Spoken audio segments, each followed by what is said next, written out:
Ladies and gentlemen, welcome to another episode of the Nothing But Nugs podcast. It's another Friday evening, so you know that means we're back and we're here ready to talk about kind of a down week of NBA news and Nuggets news as well. But nonetheless, we're here and we're going to talk about some interesting updates. So thank you for tuning in. If this is your first time, last week we talked about Nuggets free agency. Initially, their initial period of free agency, we took a week off. And so we had a lot to catch up on. So that was a great episode. Go take a look at that one if you haven't already. But today we're going to continue talking about free agency, maybe catch up on some summer league action since the Nuggets have kicked off and pretty much wrapped up summer league at this point. But Eric, how's it going, man? It's going good. Yeah, summer is flying by. We were just chatting about that, and it was good to get to watch a little bit of, granted, it's summer league action, but it's still basketball. It's still, the guys that we drafted, at least you get to kind of get the first glimpses at them and kind of see where they might fit into the team. And so that was exciting. Wish they would have been able to beat Portland last night by more than 15 so we could see them kind of play a few more games, but it is what it is. Summer league is what it's meant to be. I think more than anything, it's just to kind of get guys an opportunity to kind of get their feet wet. And look, at least this year, we had no Deron Holmes type of injuries coming out of summer league. So I think that's a huge positive. Yeah, this is true. They have one more game on Sunday against the Raptors, I think it is. I don't know why that's the case, but yeah, it's summer league's pretty much over. And do you hope that continues to be the case? Everyone just needs to get out of summer league, get healthy. But yeah, there have definitely been some standout guys. We'll talk about that a little bit later on. But let's start with NBA news in general. All right, last week we had a lot of NBA news to catch up on. One story we didn't really talk much about because it kind of is just assumed by most people is that Victor Wembanyama re-signed with the Spurs. Or didn't really re-sign, but he signed a contract extension, a max rookie scale deal. 5 years, $252 million. Solid. That sounds about right for him. So he's going to be here long-term in the West with the Spurs, presumably. What do you think of the Spurs offseason more broadly? Obviously, Wembanyama staying there is not the largest news of all time. But, I mean, the fact that he's committed, he's going to be here for at least the next half decade. And they've made some solid moves this offseason with the draft and even in free agency, bringing in guys like Tobias Harris. I mean, what do you think of the Spurs offseason so far? Have they made themselves that much tougher for the Nuggets to contend with in the West? I think the Spurs, obviously they were in the finals last year. Between them and OKC, I really kind of feel like it's those two teams they've kind of separated themselves from the rest of the Western Conference. Now, that's not to say that other teams can't still play a role. But I think those are the two teams that are going to kind of have a target on their back next year. And yeah, I do think that the Spurs have made themselves better this offseason, whether that's through the draft or through their free agent moves. But look, anytime you can get a cornerstone guy like Victor Wembanyama to essentially lock in his rookie contract extension and say, look, we're going to be here, we're building the future around this guy. I mean, he's the cornerstone. Like, he's literally, the alien that they're going to build around. I mean, that guy has multiple MVPs in his future, if everything goes according to plan, if his health stays where it is. And I just see nothing but upside for him. I mean, he is completely different than anything we've really ever seen in the NBA before, I think. Just from as far as, we've seen height before in the NBA and we've seen athleticism in the NBA, but we've never really seen the guy that can kind of put those two things together and then also have the shooting range that he has. So he's a guy that's out on an island by himself. And, look, I'm not going to cheer for the Spurs, but he's a guy who, as the playoffs progressed, I just kept saying, man, I would really like to watch this guy play. He's a lot of fun to watch. Yeah, this is true. I mean, he's hard to root against also. I'm taking a look at their roster right now to see what other moves they've made so far. But he's a tough guy to root against. I mean, you hate that he's in the Western Conference with our beloved Nuggets. But, dude, I mean, not just the fact that he's so gifted basketball-wise, but he's also just a great dude. Like a super disciplined guy, especially for his age. I think he's going into, year 4? The dude is, younger than me. And he's just so mature, and you see that in the way that his team is able to succeed with him as the sort of young leader of that team. I mean, it's not easy to take the youngest team in the NBA to the finals and beat one of the other youngest teams in the league as well. In doing so, the team with the MVP, the Thunder. And so, I mean, all of that is just an absolute testament to how fantastic he is, not only as a basketball player, but also as a leader. I'm taking a look at this roster. It looks like they're pretty much running it back. I mean, they got those draft picks, right? And then they brought in Tobias Harris. That was kind of their big splashy move of the offseason. 13 points, 5 rebounds, 2.5 assists, 47% from the field. So, like, this is a solid addition for them. They definitely needed some more depth at the forward spot. I think they still have Harrison Barnes, right? I think he re-signed also. I mean, are you someone who's followed Tobias Harris closely enough to be like, oh yeah, this guy will be like a guy who can push them past a team like the Knicks, for instance? I mean, look, Tobias Harris is a guy who's been in the NBA, it seems like forever. He's played on winning teams, it seems like forever. Now, don't quote me on this. I do think he had a good stint in Brooklyn, which probably wasn't on a ton of winning teams when he played there. But I mean, look, the guy seems to, be able to hit the open shot. I know he's kind of played some games under pressure. He's taken some shots under pressure. So is he going to be a guy that can push them over the edge? I don't know. But I think, look, we talked about this a little bit. We talked about this during the finals. I think one of the things that kind of stood out to me in the finals, this was just a stat that I remembered. I think it was with regards to the starting five. They were comparing the starting fives from the Michigan team that won the national championship and the Spurs starting five. And the Michigan team actually was older, combined ages than the Spurs. And to me, that's what really stands out, is that in the NBA, for those of us who have watched the NBA long enough, you know how it usually goes. Usually you've got to have heartbreak before you're able to kind of reach that pinnacle. But usually that heartbreak doesn't happen for the first time in the finals. You usually see a team lose, whether it be in the conference finals or even before a second round exit, when they, were supposed to be a really good team. The Spurs didn't do that.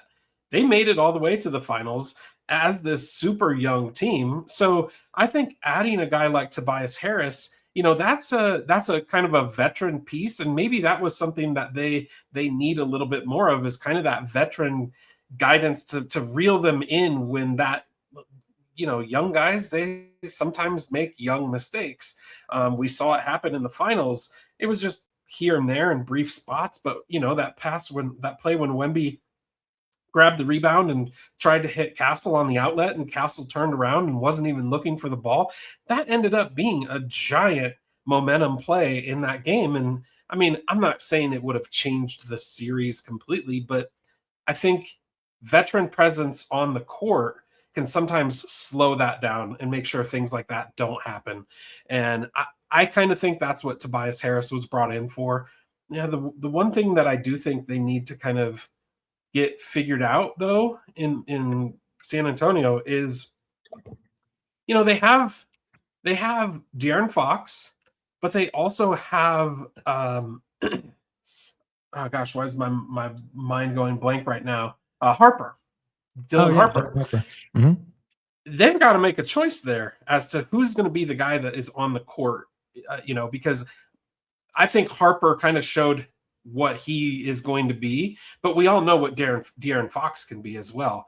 I don't know if there's enough, are you going to let Harper continue to grow coming off the bench? I don't know. He seems like almost too good of a talent to have coming off the bench and, being kind of a bench rotational guy. So I don't know. I think that's kind of the one area where they might have to, I mean, who knows? They may even make a move with De'Aaron Fox to try and, free up more time to give to Harper. So we'll see how it goes, but I don't know.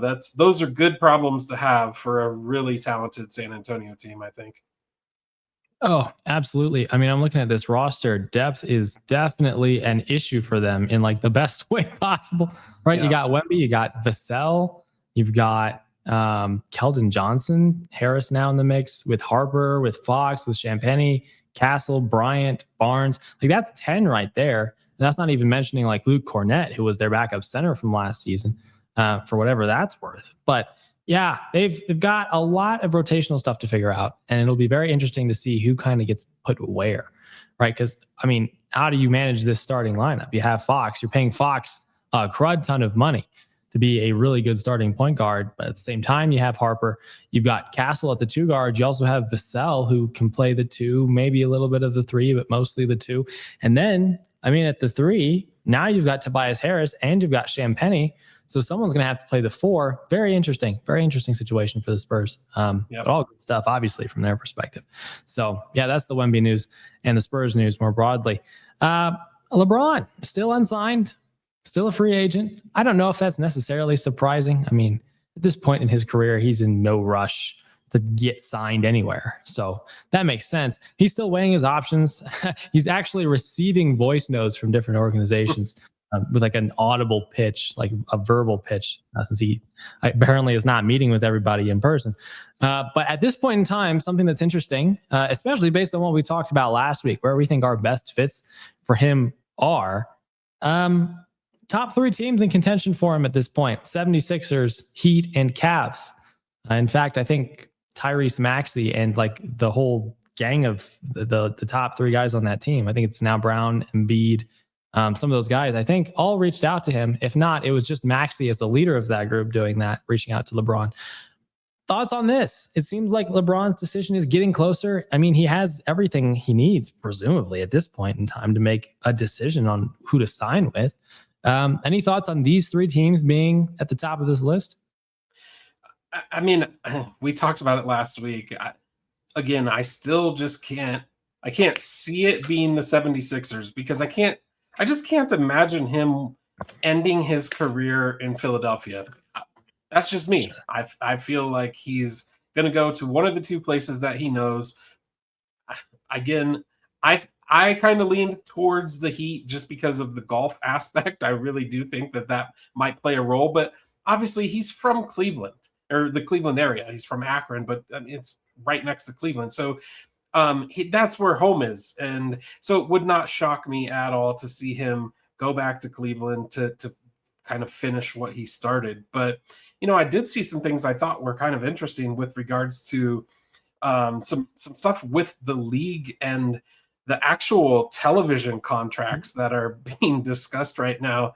They're kind of being held up by the fact that LeBron hasn't signed yet, which is, I mean, it's kind of crazy to think that 41, 42, I don't know exact age, but 41-year-old guy is essentially holding up billions of dollars worth of television rights.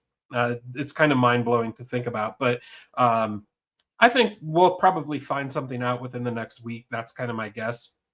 I know he's kind of led on to insinuate that he's close to making a decision. And look, LeBron, for everything that he is, and don't take this the wrong way, he is great. He deserves all the flowers. He deserves all the accolades that he gets. But the guy does like the spotlight. There's no question about that. And so anytime he can kind of drag something out and get a little bit more spotlight, I think he'll take it. Yeah, that makes sense. Pretty classic LeBron. Yeah. But yeah, I did see that too. I think I saw the commissioner comment on that, right? Where like the schedule is still kind of pending just because he hasn't signed yet.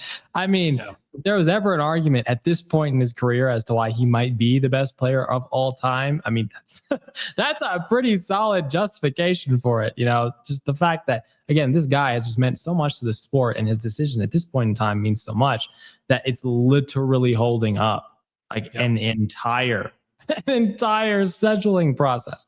And so that's pretty darn incredible. This guy, man. But yeah, the Cavs for me, I think are still probably up there at number 1 for where I think he should go and might be very likely to go. I get that it's going back home, but that kind of just makes the whole story that much more complete. And at the same time, I mean, we talked about this last week, but Mitchell, Harden, I get that Harden hasn't technically re-signed yet. People online are joking that he's waiting to see where LeBron goes so he can follow him. But then you got Mobley, you got Allen. This is a team that's very complete and is built to win in the Eastern Conference.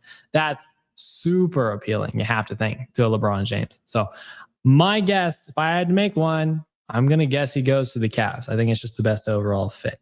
But it's interesting to see that that's the case and that teams are still trying to make their pitch. It seems like the Nuggets have kind of dropped out of that competitive list, like competition for him. I don't even really know how to think about that, but it is what it is. The Nuggets roster just isn't as appealing as it possibly should be if they're going to try to make that legit in terms of their pursuit of him. And, you know, the fit in the West is just not a decision that I think he's probably very likely to make. We do have some comments. We can talk about those actually at this point. I don't know if you guys are going to touch on this later in the episode, but I saw some rumors about Peyton Watson being signed and traded for Derrick Jones. Just want to know your thoughts. I don't really like it. We talked about this last week. We did. I was a fan. I think Eric was kind of a fan of this, but we can touch on this again in a little bit more depth later on in the episode, because I did want to touch on that a little bit, and the fact that another team has kind of snuck into the mix for P. Watt. So solid. As far as Tobias Harris goes, Tobias Harris is a vet leader, in my opinion. He can be the thing that pushes them over the hump, especially with all the young guys progressing too. Yeah, I mean, solid veteran guy. Didn't even mention that he shot like 37% from three last year and had a defensive rating of 110. So solid veteran dude. Kind of like, you could almost maybe envision him like a Kentavious Caldwell-Pope, maybe from the Nuggets 2022-2023 team. You know, a team that had been competitive the last few years, almost got to the finals in the Nuggets case, but just didn't have that veteran leader there to help push them over the top. And so it's very possible that Harris could be that for the Spurs. Could totally see that. I think he's a little bit better of a shooter, I think. Than KCP was, but both give you the effort on the defensive end. That's for sure. This is true. That's what they need. Well, not that they need it, right? They're one of the best defensive teams in the league, but it's good that that's a fit.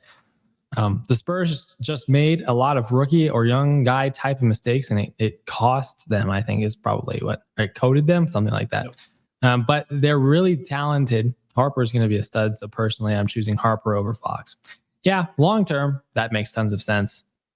Right now, though, I don't know how they're going to deal with that. I don't know how big the trade market for Fox is. But again, just tough decisions for the Spurs to have to make. It really is. Like, so much depth. We talked about that.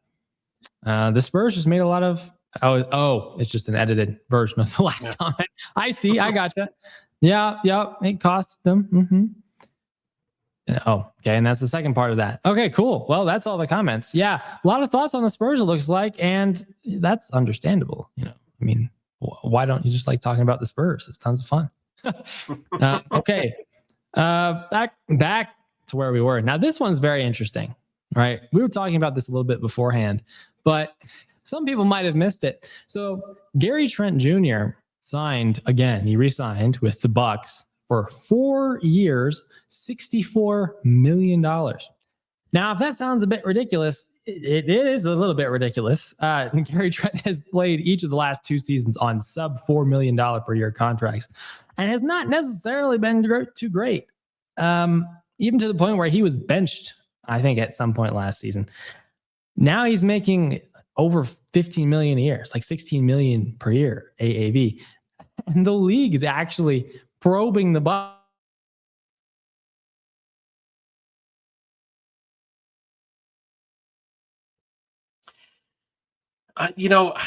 Sorry, Chris. It looks like we lost your mic. The deal with Gary Trent Jr. I don't even know what to think about his contract. I mean, it's so ridiculous. You nailed it. For a guy that was, a sub $4 million guy who was benched during the season and then comes out getting, in free agency and gets a $16 million a year deal. That was an eye opener for a lot of folks throughout the league, especially. I don't know what the advantage is, to be honest with you. I don't know why they would do that. You know, I get that there were other teams out there that were potentially looking at Gary Trent Jr., but certainly nobody was knocking on his door for 16 million a year. So I don't know. It's kind of mind blowing. I'm not exactly sure why they went that route. I guess we'll see, but to me it seems like they could have had money better spent somewhere else. They could have saved themselves probably a good 12 million a year to just bring him back on his roughly 4 million a year type of average salary. So I don't know, that one's a weird one. That's a head scratcher to me. Yeah, that is a bit weird. Can you hear me? Yep, we're good.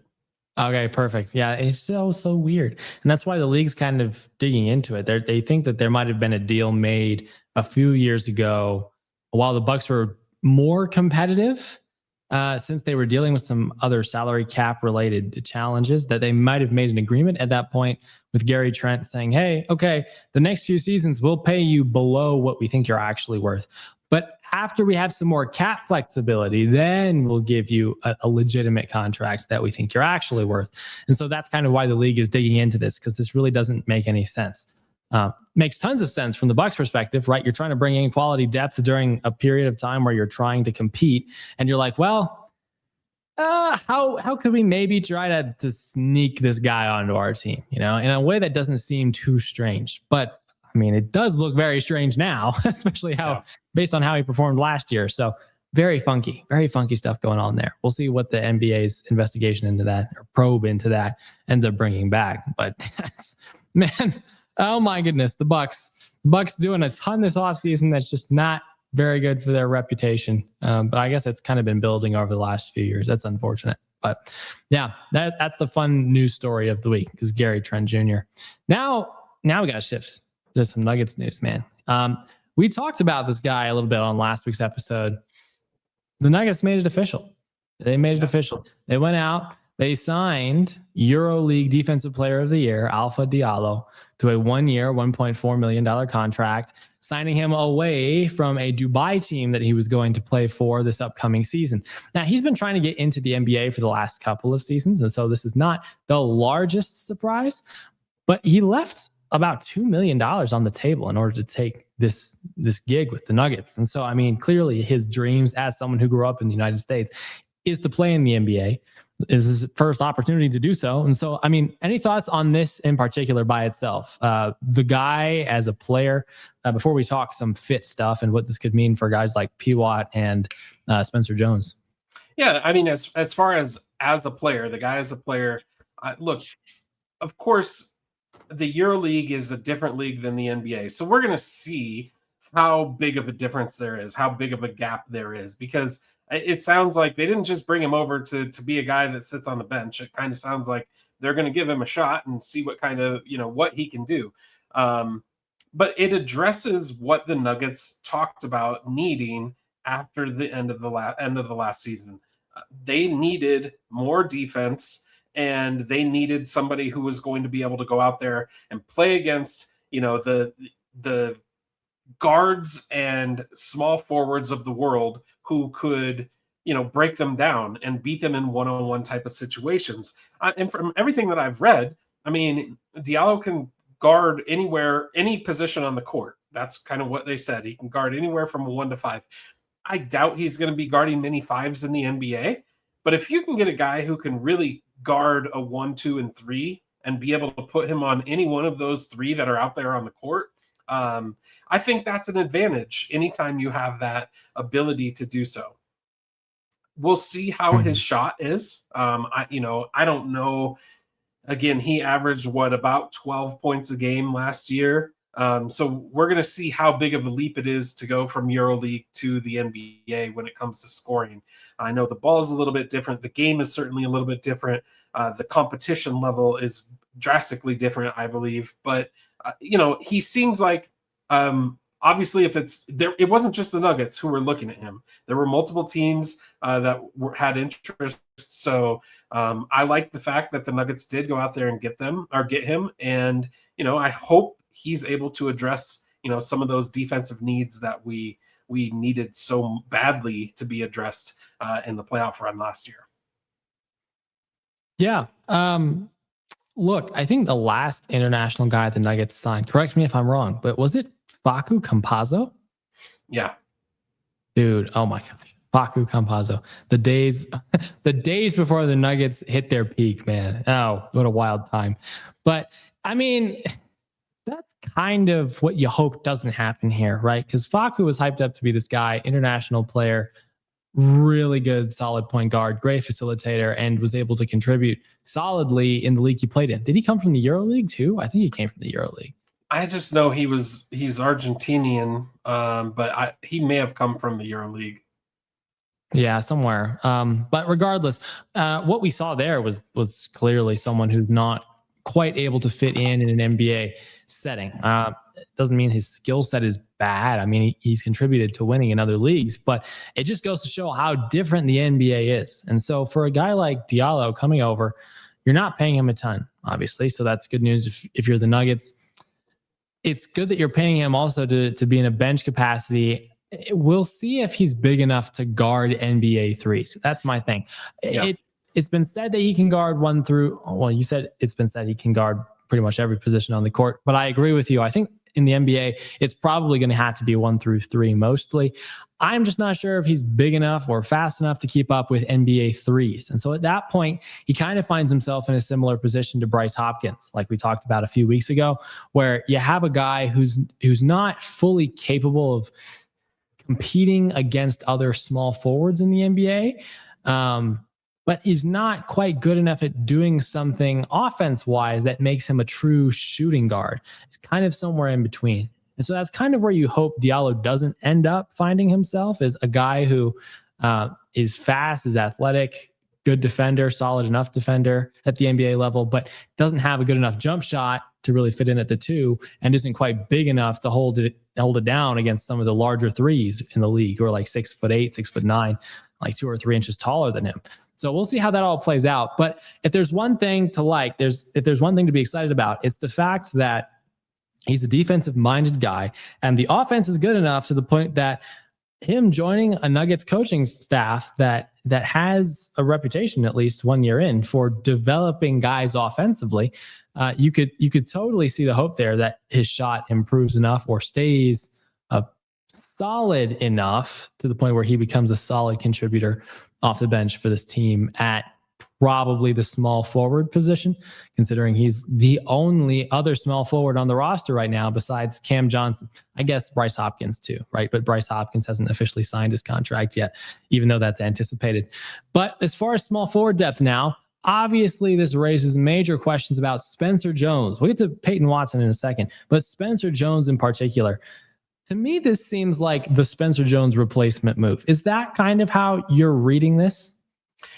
That was my knee-jerk reaction, quite honestly. When I first saw the news that they signed Diallo, I thought the first thing that went through my head was, well, that's probably means the end of Spencer Jones in a Nuggets jersey. But then I thought about, and a lot of the things that you just talked about, he's not proven in the NBA. Whereas with Spencer Jones, you do know what he's going to give you. You do know that he can guard, those that anywhere, probably 2s and 3s, sometimes even occasionally 4s if it's the right matchup. You know what he can give you on the offensive end.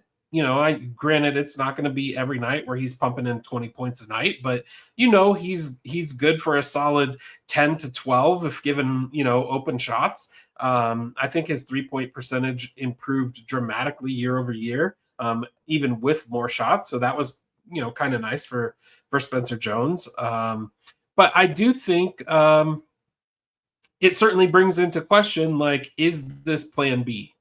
Because look, Spencer Jones and Peyton Watson, and we'll talk about him in a second, but at some point in time, those guys are going to get offers from other teams, and the Nuggets are going to have to make a decision. And, hopefully we do what's right by each of them. Look, do I want Spencer Jones back on the team? Yeah. And I think that the contract that Diallo signed, being a 1-year deal for just $1.4 million, I think that kind of still gives a little bit of room in there for Spencer Jones to be able to get, he's not going to get, I think, I'm guessing he probably wants somewhere in the realm of like, 9 to 11 million, somewhere in that ballpark. And I think that that's too high for him. He's probably somewhere closer to, a 6 million, 7 million type of guy. And that might be even high, but ultimately, I think that's where the Nuggets would like to see him, his range. And I do think that this is kind of a plan B, if things do go sideways with Spencer Jones, that they can say, okay, well, at least we do have somebody who can kind of come in and fill those minutes. But you touched on Bryce Hopkins. I will say he's looked better than I thought he would look. I get it. It's summer league. So you're not playing like top level NBA, regular season NBA type of competition. But he was better than I thought he would be. So I will give him that credit. I know we'll talk a little bit about the rookies, a little bit later. But when you start to kind of piece those pieces of the puzzle together, you can see really quickly where Spencer Jones might kind of be on the outside looking in. Yeah. Look, if he is indeed the Spencer Jones replacement, we got to look at it in its whole context, right? And so in Spencer Jones, you have a guy who has proven he's a solid role player on this team. Defensively, obviously, that's his emphasis. He's a guy who can go out there, he can guard 1 through 3. Not great at guarding 4 and up, but I mean, you don't freak out immediately when that switch happens, right? Solid defender. A guy who shot 40% from 3 last season too in the NBA, and a guy, most importantly, and if this reason alone doesn't get him the amount of money that he's looking for, I don't know what will. In an elimination game for the Nuggets in the postseason with an injured Nuggets team, he goes out and he drops 20 points in a do or die game for the Nuggets. Like, that's the type of guy you just need on your team if you're going to try to win. And so I understand that the Nuggets are in a tight situation here. Okay. And so the question really becomes, okay, obviously, well, at least on paper, obviously, swapping a Spencer Jones for an Alpha Diallo is not a good decision. It's just not a good one on paper. But you're saving like $8 million a year potentially by making that move. There's enough that you like about Diallo to the point where you could see him fitting in like Spencer Jones kind of has. And at that point, maybe your perspective starts to change a little bit. But on paper, I'm going to say that obviously this is the Spencer Jones replacement move. Doesn't seem like the Nuggets are willing to push themselves into the second apron for Spencer Jones. Maybe they would for Peyton Watson, but for Spencer Jones, does not look like it's likely. And so likely. So you could understand why they made a move like this, especially given the tight situation that they're in financially. A few comments on this particular issue. This one says, I love that Alpha Diallo signing. If you've seen any of his highlights, he's exactly what they need. Great defending wing, doesn't bring a ton of scoring, but still super physical on offense. Yeah, I can understand that. I watched some of his highlights too. That's the conclusion I came to. And so I guess we'll see if it translates over to the NBA. But I mean, you hope he can fit that kind of role on this team, especially since the Nuggets like to do a lot of back cuts. So maybe if he's not a great shooter, he can find a Christian Brown type of role at the wing type spot. Another comment, watching him reminded me of Spencer Jones, but way more physical and more confident on offense. Yeah, I don't know how much older Diallo is than Spencer Jones. If he is, do you know how old Alpha Diallo is? I do not know that. I wonder. I'm kind of curious because my default response there would be it's probably just because he's been playing professional basketball longer than Spencer Jones has. And so for that reason, he probably is a little bit more confident and knows how to use his body better. Obviously, Spencer Jones, as a guy who, he was in his second year last season, his first full season at the NBA level, didn't really look. Looks like he's 29. 29. So, yeah. So this is, yeah, that makes tons of sense then. And so he's older than Spencer Jones. He's been playing professional basketball longer than Spencer Jones. And so he's a lot more refined that way, which is not something I considered actually. Does that kind of change your perspective at all on Alpha Diallo, now factoring in the fact that he's kind of in like the prime of his career and has that sort of veteran experience? I mean, I think you would point to that if he signed longer than a 1-year deal, then that might be something that, you would kind of look with Spencer Jones. I think you hit the nail on the head. You had a guy give you 20 points in a do or die game. Look, if it's as simple as you're out on the playground and you're picking guys, you should at least go with the guy who the last time you were in that situation and the chips were down on the table, he was able to be the guy that you leaned on and depended on, instead of just the guy who was sitting on the bleachers, in some other league that you hope can give you that. I don't know. I'm a bigger fan. I like Spencer Jones. I think that he has the ability to grow into something, that who knows what it might be, but I think his ceiling is a little bit higher than Diallo just because of that age factor. Yeah. Yeah, for sure. And the fact that he's just a better shooter, more complete offensive player, and a proven defensive player too. So yeah, completely agree. But an interesting point, another point of potential hope. All right. If we're trying to hype ourselves up about that move, Hopkins isn't terrible. I don't know if he'll play that much though but Brazil has looked really good. And I wouldn't be surprised if he ended up playing around 10 to 16 minutes a night. Maybe we'll talk about this during our summer league recap, but yes, Brazil and Hopkins, very intriguing. Brazil, very, very intriguing. That'll be my spoiler for that section. Alpha's 31. I guess he's 29. Yeah, that's what you said. Yeah. So yep. Yeah. Around that age range though. That's not bad. So you love to see it. Okay, so that's that move. Now we got to talk about Peyton Watson. Still kind of at an impasse here, negotiating wise with the Nuggets. But a third team kind of hopped into the mix. So last week we talked about the Clippers, we talked about the Hawks, all right, and some interesting packages that could potentially be made there in a sign and trade if the Nuggets decide that they don't want to go into the second apron for Watson either.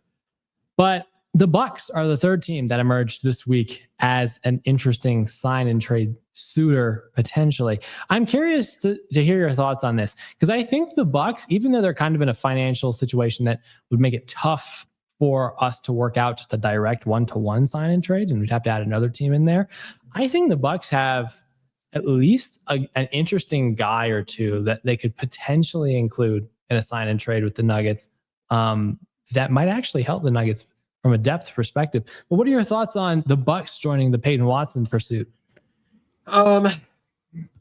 It's enticing because look, the Bucks aren't very good, right? So when they start throwing out, draft picks, it's probably not going to be, 2027 draft picks, but I think what I saw, if I'm not mistaken, was like a 2030 first rounder, a 2030 second rounder, and then, a player. I don't know if that's enough time for the Bucks to really get good, but look, we talked about this last week too. The Nuggets need draft capital, so it's going to be hard to turn away any type of, really nice potential draft capital like that. The Bucks, again, I mean, they do have some nice pieces. I really like the Braden Burris guy that they drafted this year in Summer League. He's looked pretty good. They got Nate Ament at the 13th pick overall. So, I mean, they have some young pieces. Obviously, Tyler Hero came over. We talked about Gary Trent Jr. I don't think he's going to be the guy, obviously, that they move away from. But I think Kevin Porter Jr.'s name was the name that I kept seeing come up. That's interesting to me. I'm not going to just immediately shoot that one down because I could be wrong. I don't have the stats pulled up in front of me, but I think Porter, he averaged somewhere around 18 to 20 points per game, if I'm not mistaken. So look, if you can find a guy who can give you that type of production, but then you get back into that situation of where does he fit in the roster? Because Kevin Porter Jr. kind of, to me, is more of like a 3 or 4. I guess, no, I'm sorry. He's probably a 2 or 3. So you kind of still have that same, does he fit where Peyton Watson fits? So I don't know. That's to me is kind of an interesting trade. If that is the same, same mock trade that you're alluding to, but I'd be interested because the Bucks aren't very good, and if they're going to offer us draft capital, I'd be interested to see what that capital is. Yeah. And this is kind of where you might have to balance out the steal a little bit more than you want to if you're the Nuggets, because like realistically, the Nuggets are looking for a Walker Kessler type of return in a sign and trade for Peyton Watson.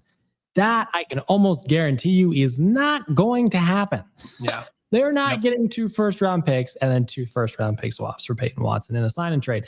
But if you can find a way to even get like 1 or 2 first-round picks and then like 1 solid role player who can come off your bench in that type of a deal, I think that's a win. You shed some salary in the process. I don't know what the specific cap condition is, but I know that I think in order to pull off a direct trade with the Bucks in a sign and trade, the Nuggets would have to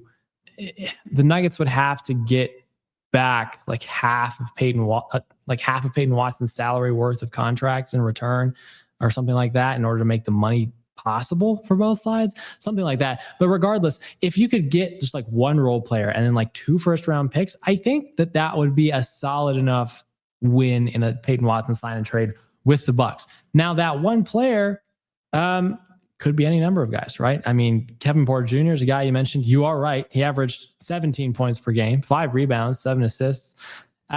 Last season, the Bucks were not a good team. So defensively, it looked like he took steps backwards. But for the most part, over the course of his career, he's been a really solid defender, especially over the last 2 or so years.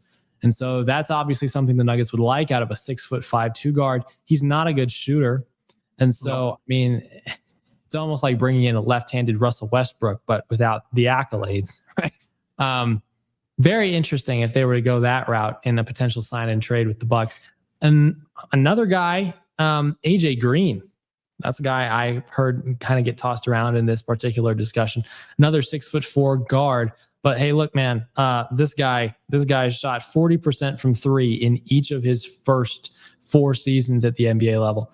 And so also a pretty solid defender too. All right. Not terrible. And so if you're the Nuggets and you're looking for a 3-and-D sort of replacement, especially if you lose Spencer Jones, that's not a bad guy to go out and try to get if that's the sign and trade route that you pursue. Right. Third guy. Now this is probably less likely to happen, but if you're thinking about it, it might kind of make sense depending on how much the Bucks value Peyton Watson. Jaime Jaquez. I highly doubt that the Bucks would move off of that guy. He was like the 2nd most valuable guy they got in return from the Heat in that Giannis trade. But I mean, if they want Peyton Watson so badly, where are they going to play him alongside Jaquez? At the 2? That just kind of adds to their guard backup, right? Because they still have Green, they still have Porter, and they still have Kuzma, I believe, at the 3. And so they would have to get rid of one of those guys in order to make this happen. I think it's more likely that a Green or a Kevin Porter Jr. gets moved back to the Nuggets in this deal. But I mean, if you had the opportunity to get Jaime Jaquez in this deal, is that the guy that you would pick out of these 3 in a deal with the Bucks? I mean, so what's the draft picks? What's the draft compensation? Or is it a 1 and a 2? Or is it 2 1s? Because to me, that matters. So if it was a 1 and a 2, then I Jaquez would have to be the guy for me. But if it's 2 1s, which I don't think they would get 2 1s, I'm going to throw that out there. But I love AJ Green. The 3-and-D is extremely intriguing to me. The guy...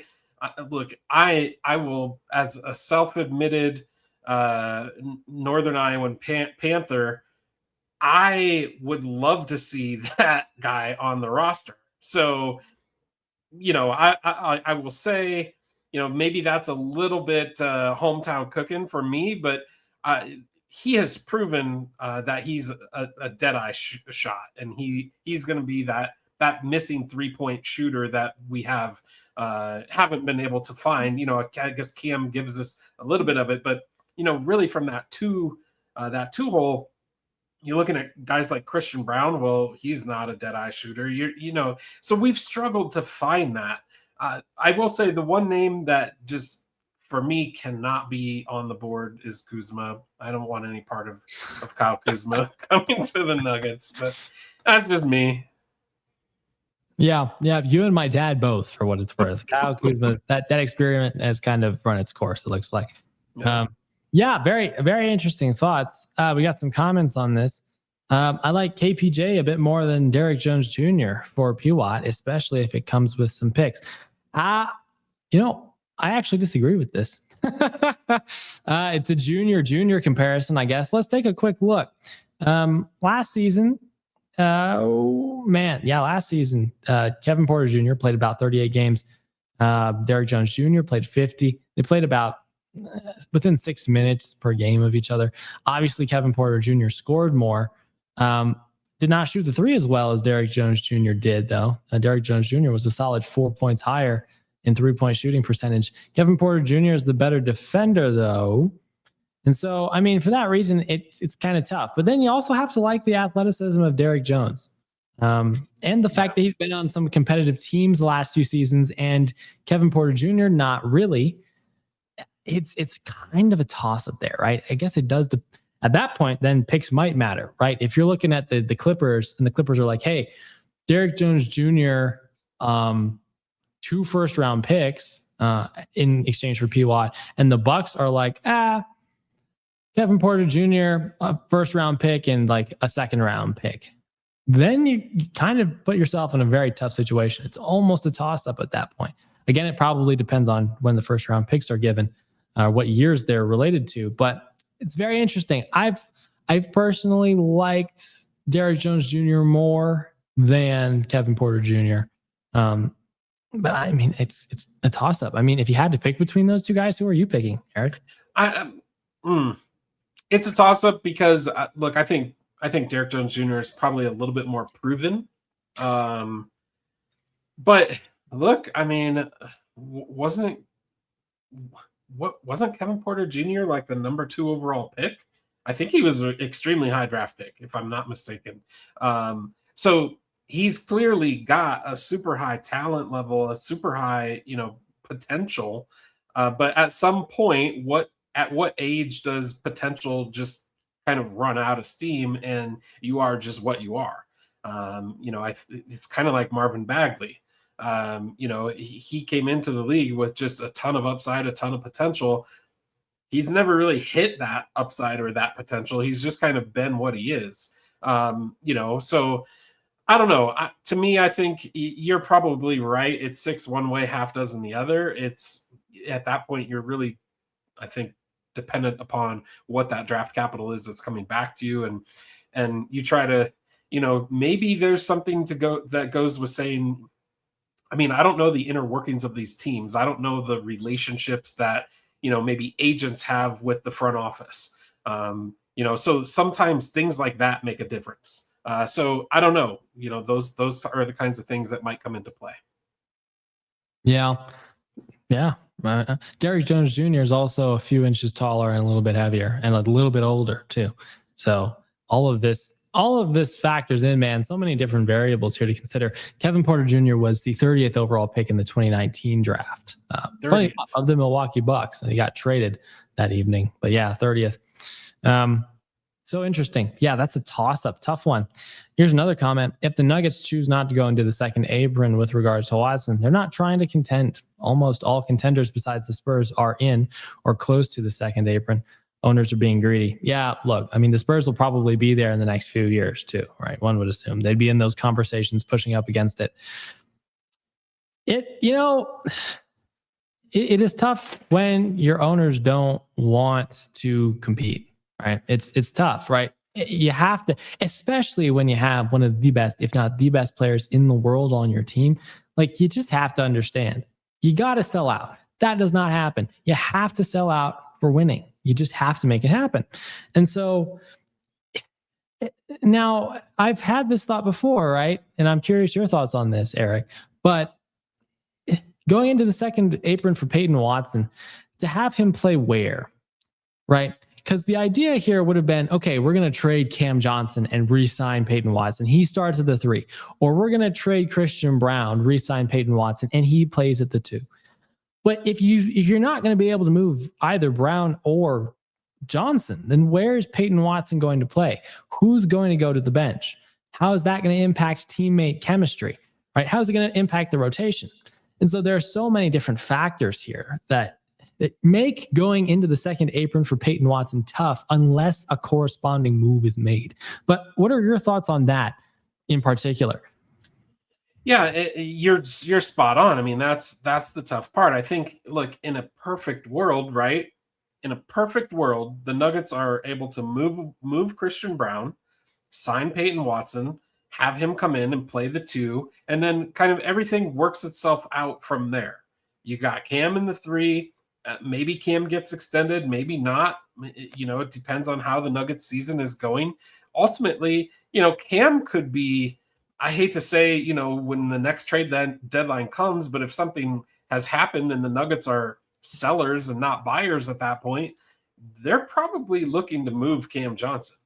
But at that point, if you've gone through, a half of a season where you're trying to figure out if Peyton Watson's your starting two or if Christian Brown's your starting two, who plays the three, if you're trying to figure all that out, look, you're absolutely right. These guys are all professional athletes. They all make big salaries. And I hate to say it, but what comes with that territory most of the time is they all have egos to some extent. And when they've worked this hard and gotten to this point in their career, they don't take coming off the bench lightly. That's not something that they want to do. And really, that's not something you want to do as a team when you're paying a guy $25 million a year is to come off the bench. So in a perfect world, one of those three guys has to move to make everything else work on the team. That's just kind of how I feel. I kind of disagree with the comment with the owners being greedy. Look, I get it, man. We talked about this, I think, last episode or maybe two episodes ago. It's really easy to talk about spending someone else's money, right? but when it comes down to it, like, dude, the Nuggets front office, when you talk about the Cronkies, I'm not saying that they've been the best owners in all of sports, but they're really good owners. I mean, they do. When you look back throughout history, I mean, I'm not saying every move they made was the best or the right one, but it just, when they brought in Allen Iverson, going back to that, you can see that it wasn't just because they were wanting to, put butts in the seats at the Pepsi Center. They were going for it. And I do think that the Nuggets, they spent money on Jamal Murray. They spent money on Aaron Gordon. They thought they were spending good money on Christian Brown. It just turned out that Peyton Watson outperformed Christian Brown. Obviously, they're going to sign Joker to, whatever contract that they can afford to sign him to, because he's the best player in the world. So it's not that they don't spend money. It's just that they, in the NBA, the way the rules work, it's tough to have four guys on your team who are making, quote unquote, max money. And that's kind of what the Nuggets are up against right now. And, so I think the only way around it probably is to get rid of one of those three guys that we talked about. And it really sucks because, you've Christian Brown, obviously young guy, super talented, has a ton of upside. Peyton Watson, young guy, super talented, has a ton of upside. It kind of seems like the Nuggets made their bed with Christian Brown, unfortunately, maybe a year too early, if you ask some. Versus, waiting to see who would be the better of the two between him and Peyton Watson. Yeah, right. It would have been a very different situation if it was Christian Brown right now in restricted free agency and Peyton Watson had the extension, or if they were both in restricted free agency, right? Maybe they would let Christian Brown walk. If he was asking for like $20-something million a year, that would have been a tough decision too. So very interesting situation all around there. Another comment here. Now, I hadn't considered this about Kevin Porter Jr. This comment says, the reason I like KPJ more is because he started as a point guard and we know he can handle the ball. And Derrick Jones Jr. isn't that type of guy. That's why I chose KPJ. This is a good reason. I hadn't thought about this. The Nuggets do need a backup point guard. And so if you were to bring in Kevin Porter Jr. to be your backup point guard, almost in like a Russell Westbrook type of capacity, where you're like, this is not a guy who's going to shoot well from three, but he's a guy who's going to get downhill. He's going to play solid defense. And he's a pretty solid energy guy, all things considered. And he's a good ball handler. He can operate the point guard position, then that's a solid selling point. I hadn't thought about that. I had not thought about that. I will admit that's kind of selling me more on KPJ in a trade with the Bucks involving Peyton Watson. Very intriguing. Any thoughts on that? No, it's a good point. It's a good point. I don't think Derek Jones Jr. is going to be a guy that they're going to entrust to bring up the ball in pressure situations. So, that is certainly a fair assessment, and good food for thought. Yeah, for sure. Good thoughts. Yeah, so I mean that's really all the news that we have from Nuggets free agency over the last week. Ultimately, the word is that the Nuggets are still active on the market and they're trying to add some depth. They're still looking to add depth, particularly in the front court. And so we'll see if they find like a backup center or another type of center, maybe even to be third string to add to this team. But that's kind of the state of where the Nuggets are at right now. They're not actively shopping guys either. Is the most recent word. Interesting, right? Because in the first day or two of free agency, there was news that Cam Johnson had lots of interest and he might be shipped like immediately, like within the first day or two of free agency. That obviously has not happened yet. So whatever the Nuggets are doing, it definitely looks like they're sticking with the run it back type of mentality. And that's very, very interesting. Very interesting. But you can understand it, right? Based on a lot of the stuff we've already talked about so far with the cap restrictions that they're dealing with and just trying to maintain like team chemistry as well. I mean, they brought in 4 new guys to their rotation last season. They were a solid team, but the lack of chemistry really showed up in the postseason. So maybe that's another thing that they're trying to minimize going into the next season. But whatever that reason, whatever the reason may be, it's very interesting. I was thinking about this, and I can't remember if I asked you this last week or not, but one of the things you start to see across, you've started to see it kind of in the NBA. I think Brunson did it. You've certainly seen it in the NFL. Brady did it for years, where kind of that star player takes less money to be able to put more pieces around them. Do you think that there's any chance Jokic would take a non-supermax deal to be able to kind of ease some of that? This is a good question. I almost wonder, part of me almost wonders if that, no, I guess that wouldn't really factor in, right? Because he's still under contract. Part of me initially almost thought that that's why he didn't re-sign this offseason, but he's still under contract. And so he still would have been taking up a large chunk of money in like a year or two when that extension would have kicked in.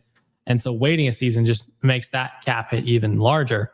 So I don't really see him doing that. I think he'd probably take his money and go, right? Especially considering the reputation he has for kind of just being a guy who shows up, play basketball, does what needs to be done to be a good basketball player, and that's kind of it.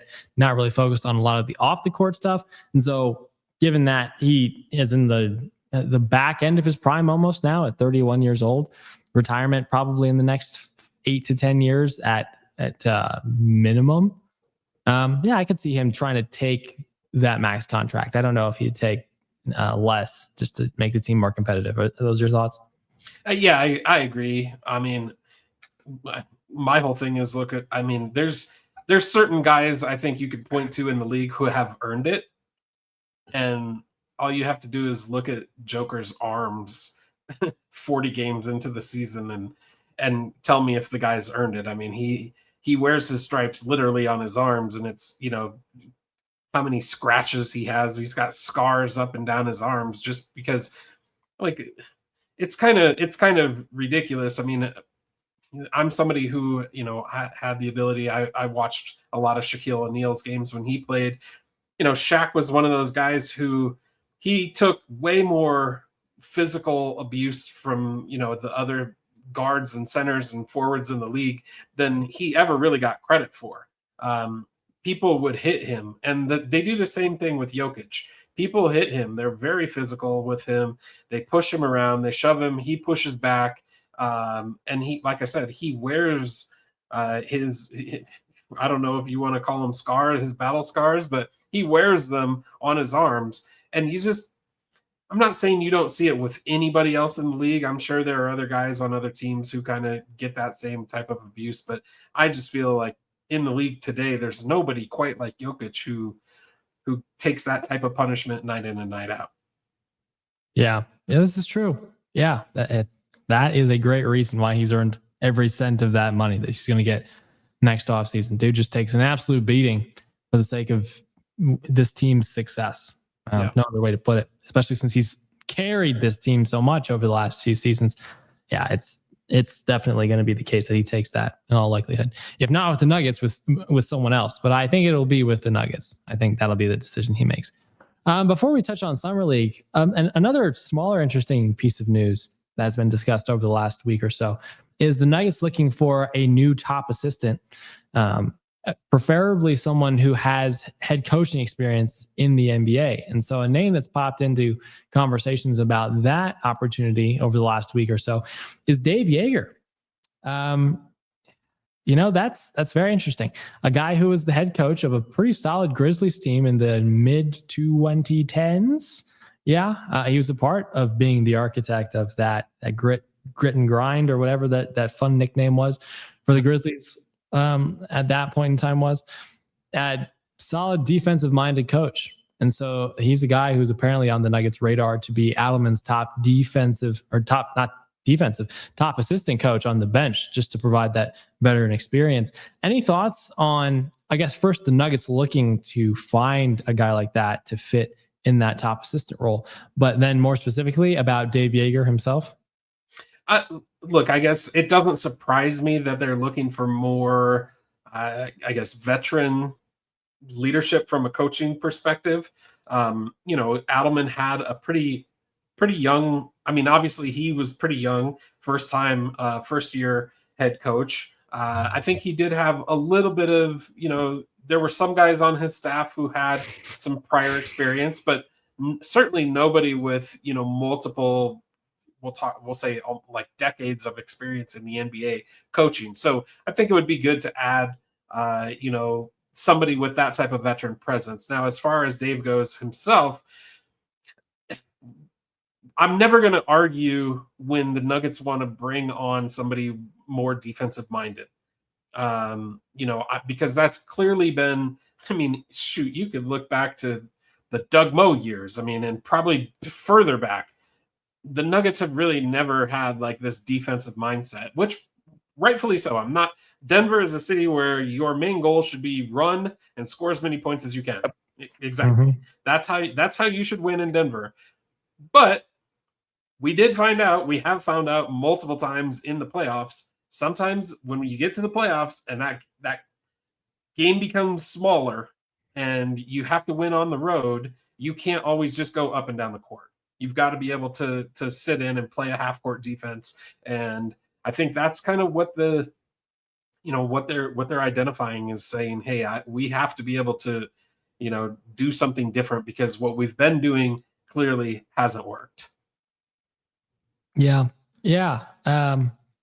Look, a lot of this also has to do with personnel, right? Yeah. And so, like the 2023 team that won the championship, they had defensive personnel. Right? They went out, they got KCP. They had a Jeff Green who was solid defensively, even at his age. They brought in Bruce Brown. And so like those are three solid role players that really fit nicely around the more offensive-minded stars of our team, the Nikola Jokic's, Jamal Murray, Michael Porter Jr. at that point in time. Then you have Aaron Gordon, who's kind of a little bit of both, right? Defensive emphasis and offensive emphasis. That was really how that team was constructed. This Nuggets team is not constructed that way. And so like in theory, it's easy to say, yeah, we'll go bring in one of the best defensive-minded coaches, proven defensive-minded coaches in the NBA at this point in time. But he's still working with the personnel that he's working with. Would a Christian Brown benefit from that? For sure.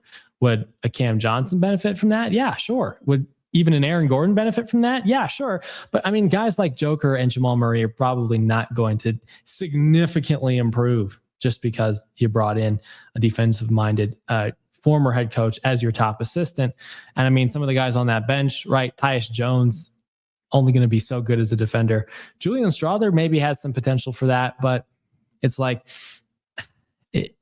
is that really going to be his emphasis on a night-to-night basis? It's stuff like that, right? And so it's cool that the Nuggets are trying to add experience there. Adelman had a lot of criticism thrown at him for the way he handled a lot of late game situations and just rotational situations as well during the course of games. And so just to add a veteran coach to his ear on the bench would be something that I think a lot of Nuggets fans would enjoy fundamentally. So yeah, figured I'd throw that out there. But now let's talk about some Summer League real quick. So Nuggets played 4 games in the Summer League. They have one more, like we mentioned earlier, this upcoming Sunday against the Raptors. But they went 2-2. Okay, not incredible. Like you said earlier, they needed to win by 15 points or more in order to advance or get into the semifinal part of the rankings, I suppose. There are still games going on, so I guess it's possible other teams could have gotten in there. But main takeaways from Summer League, watching some of these guys play, some of the draft picks and some of the other guys on that team. I mean, my main takeaways, okay, so I like what they're doing. First, I got to start by just apologizing to the Nuggets front office when it comes to their draft strategy. Again, we never claimed to be NBA GMs, right? We had our heart set on a guy. We called it. They ended up drafting him, and then they traded him. But when I'm wrong, I'll admit that I'm wrong. And I didn't think that Brazil was going to be the kind of guy that he is. I thought he was kind of a athletic dunker roll type of guy. Well, turns out that's why I'm not a GM in the NBA. He can shoot. He looks to be kind of a guy that hopefully they're going to be able to, through some growth and seasoning, see him kind of turn into, maybe a guy that can play almost like a stretch type of 4. Look, he's been really surprising to me, at least. We knew he was athletic. We knew that his rebounding was going to be there. His defense, he's able to block shots. But I didn't think he was going to be able to score at the clip that he's been scoring. So that's been a positive, at least through my eyes. Hopkins as well. I touched on it a little earlier. He's been a little bit better than what I thought. Now, I am saying this with by no means. I still think Hopkins is probably going to be a G Leaguer. I still think he's probably going to be maybe a guy that swings between G League and the Nuggets roster every now and again. But when you start to look at maybe a year or two down the road, I think he is a guy that could come in and maybe compete for a spot. There's been a couple of other guys, that kind of have flashed. I think Sears last night in the game that I was watching, he looked pretty good. But look, these are guys who, again, they're not going to probably make that leap into the Nuggets full-time roster. So I think really the only guy on the Summer League team that really has that opportunity is probably Brazil. But we'll see. I mean, it's good to have talent. That's kind of the part that I think is exciting for the Nuggets. I really wish they would have been able to beat Portland last night. Maybe just for a little bit of bragging rights in my family, because one of my sons is a Trailblazer fan, but we don't need to talk about that too much. The pain. Oh my goodness. Wow. Even Summer League pain. He let me hear about it too. You had a great evening last night and this morning for sure. Yes. Yeah. Man, wild. So yeah, I mean, it's just cool to see the guys go out and ball. Obviously, basketball in summertime is not a bad little vibe, for a week or two, just to get the feel back. Since it's been like a month since the finals were a thing, so it's just cool to see basketball again. Look, yeah, I'm going to completely agree with you about Brazil. I didn't realize that he was that good of a shooter within the flow of an offense. Really did pick and pop really sharply, especially with Sears over the last few games. Had 32 points a few games ago. So, I mean, the guy is a lot better offensively than I thought he would be.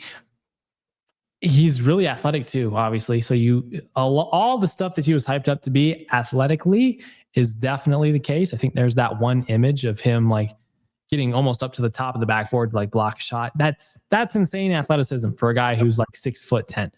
And so I think it's more likely that he starts the year with the Nuggets, maybe even getting like rotational minutes, like a comment we saw earlier mentioned, 10, 15 minutes per game. Could totally see that. At some point next season, that seems like a reality, right? Because the Nuggets they need to get it. And throughout the course of a season, you have injuries, they happen, especially if the Nuggets from last season were to happen again this upcoming season. Hopefully not. But yeah, if you have like 3 or 4 role players go down and like 2 of them are forwards, he's definitely getting action. Yep. He and Deron Holmes for sure will compete for it, but he'll get some action. I think Deron Holmes probably has a slight advantage over him right now to get minutes at the 4 off the bench, just because he's been around for a little bit longer and has a skill right now at the NBA level, which is 3-point shooting that's proven. Playing the 4 more, I think, should be good for Deron Holmes. I don't really know why people are giving up on Deron Holmes so quickly. It's his second full season. He tore his Achilles, I think, his first season in Summer League. He was out the whole season. Last season, this is his first full season, and he does really solidly in the G League. And then he came up and he shot 40% from 3 in limited action, but on like 5 attempts per game. So I'm not sure why people are giving up on him so quickly. We got to let that play out because the skill set there is really solid as far as a power forward is concerned in Deron Holmes. But yeah, solid stuff out of Brazil. Hopkins is probably going to start the year in the G League. I'm going to stick with you on that. Holmes' first season was played mostly in the G League. So he was a first round pick. Right. And so like for a guy like Hopkins who needs those everyday reps probably, and given that the Nuggets are pretty set right now with the forwards, Cam Johnson just signed Alpha Diallo, Christian Brown dabbles at the 3 every once in a while. So given that position is kind of set in theory right now, I could see Hopkins getting a lot of time in the G League too. But yeah, Mark Sears impressed. Then look, the Nuggets have 1 2-way contract spot open, I believe. Right, because they have KJ Simpson. KJ Simpson is the first 2-way contract that they have. Do you want to make your second 2-way contract another guard, another smaller guard like a Mark Sears? I'm not sure. I know the Nuggets are obviously looking for some more guard depth, although they're probably looking at front court a little bit more. Sears is solid. I'm just not sure if you want to use both of your 2-way spots on small point guards. Right, but he's solid.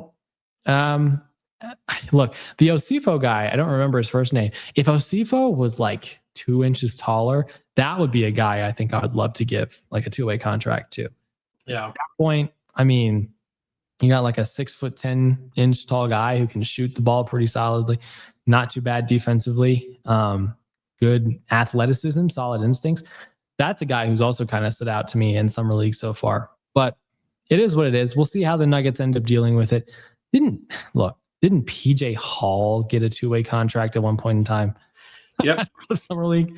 Yeah. So I think the Nuggets have some better options for 2-way guys this year, for what that's worth. But yeah, I agree. And going back to Deron Holmes real quickly, I will say I'm not in the camp of like giving up on him. I don't want to give up on him. I do think that I see, there's potential there. You certainly got to let a guy who, you drafted so highly get more than a 1-year chance coming off of a torn Achilles. Like that's a real injury that takes, I know he's back on the court in a year, but to be quite honest, as somebody who's had that injury before, it takes a solid 18 to 20 months till you're actually back to being the athletic, having that athletic confidence in your heel to be able to do the things that you used to do. So I'm completely on board with giving him more time, but this is why I think there's frustration.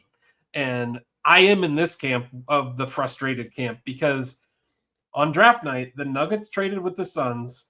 They moved up from 28 to 22, and we traded that 28 pick, obviously a first rounder, but we kept the first rounder. We traded a second rounder and then 2 future second rounders to move up 6 spots. When the conversation today centers around the Nuggets having no draft capital, to know that we traded 3 second round picks to move up 6 spots on a guy who now we're waiting for to go, going into his 3rd year, we're waiting to really see reap any benefit from. I think that's where that frustration is coming from. Hopefully once the Nuggets fans get to see, I think this year you're going to see a different De'Ron Holmes. I really do.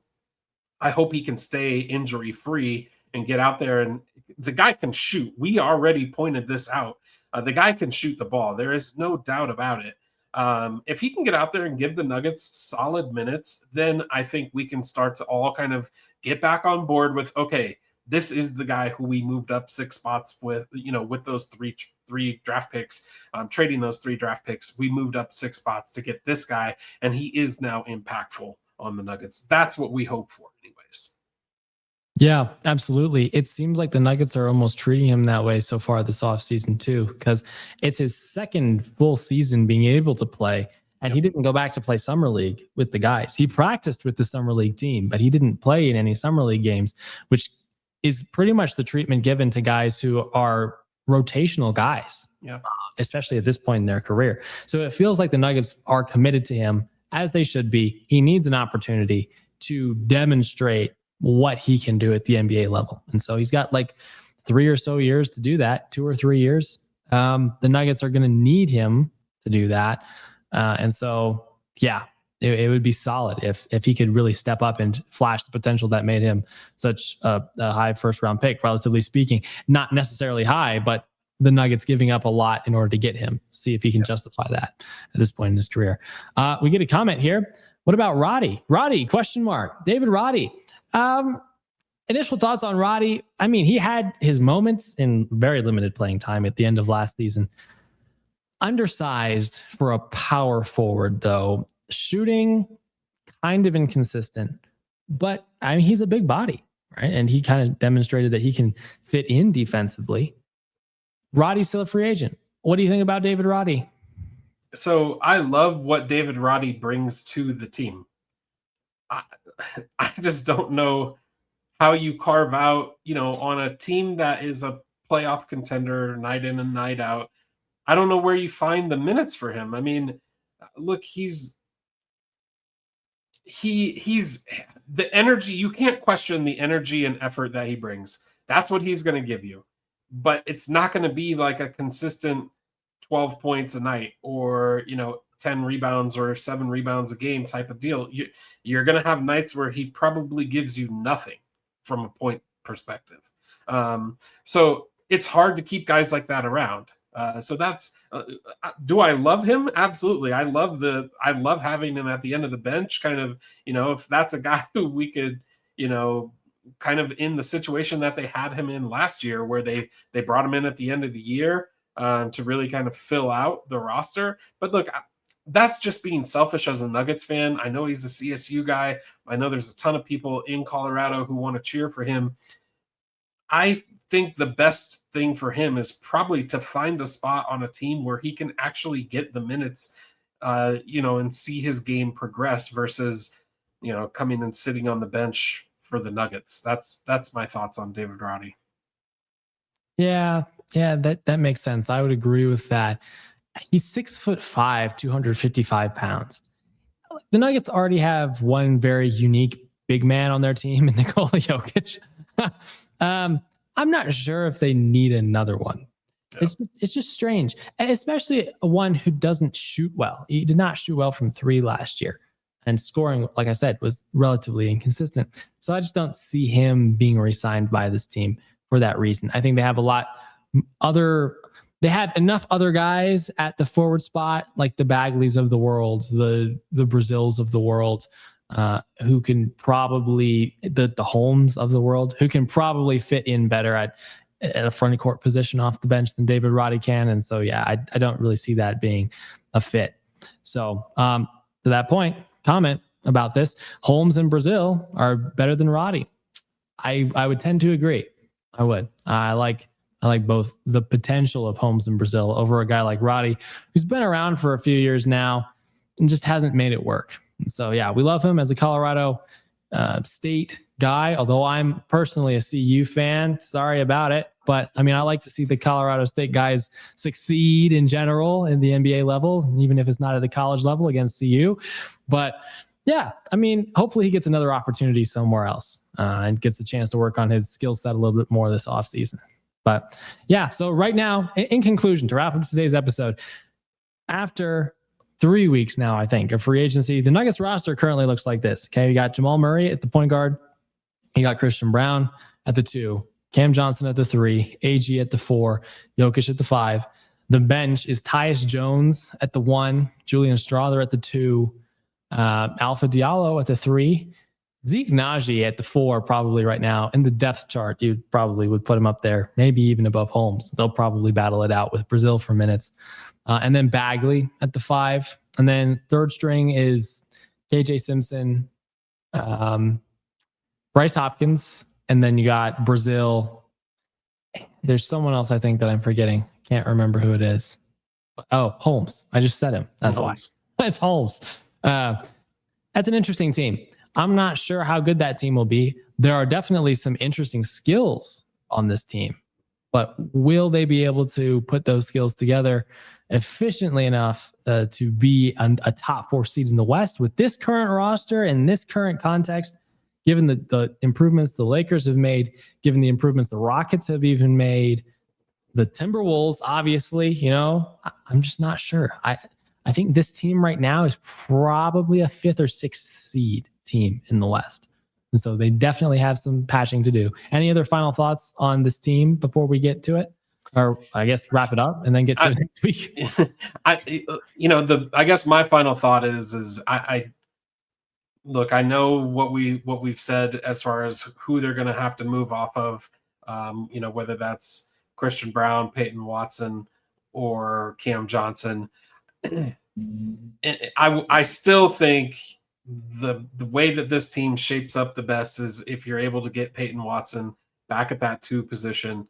That just makes them so much better, both offensively and defensively. So I really hope that something does get done there. I know, this is kind of drug on throughout the summer, and, who knows what they're waiting for. I'm sure that when you break things down, I mean, even LeBron signing could be something that kind of holds up everything else, all the other dominoes in the NBA. So hopefully something does get done sooner rather than later, because I know as a fan base, we are kind of chomping at the bit to know, who are our guys going to go, who are our guys going into next season. So we'll get there eventually, but we just have to continue to be patient. Yeah, this is true. My ideal remaining moves, I think, in a relatively realistic world for the Nuggets right now would be, as tough as it is, I think at this point it would be sign and trade Peyton Watson, just run it back with the starting 5. Well, I'm gonna actually agree with one of our commenters here. I'm gonna say sign and trade Peyton Watson with the Bucks, get back a Kevin Porter Jr., 2 first-round picks. And then really solidify that as your rotation, right? Where your bench looks something like Kevin Porter Jr., Julian Strawther, Alpha Diallo, and then some combination of Bagley and Brazil, or Bagley and Naji, or Bagley and Holmes. I think that would be a very intriguing bench. A lot of unique skills, like I kind of said there. One commenter actually makes a point here. Charles Barkley was like 6'4.5" or 6'5". So I should not be knocking Roddy simply because of his height. I will point out Charles Barkley did play some 25 years ago. So for what that's worth, NBA has changed a lot since then. A lot more skills are needed. Size is definitely valuable. Athleticism, if you don't have size, is valuable. So I'm not sure if Roddy necessarily fits that build, but it's a good point. Can't just rule out a guy because he's 6'5" and 255 pounds, so fair enough. That's a good point to end on, I think. Thank you for listening to this episode of the Nothing But Nugs podcast. We hope you enjoyed this discussion. We hope that to the best of your ability, you're enjoying this NBA offseason and this Nuggets offseason. We'll see you back here next week to talk more Nuggets free agency. Hopefully we have some updates. Maybe we'll even have some big updates, depending on what the Nuggets decide to do. But again, we thank you for your listenership. And until then, take care. Have a great rest of your week and go Nuggets. Go Nugs.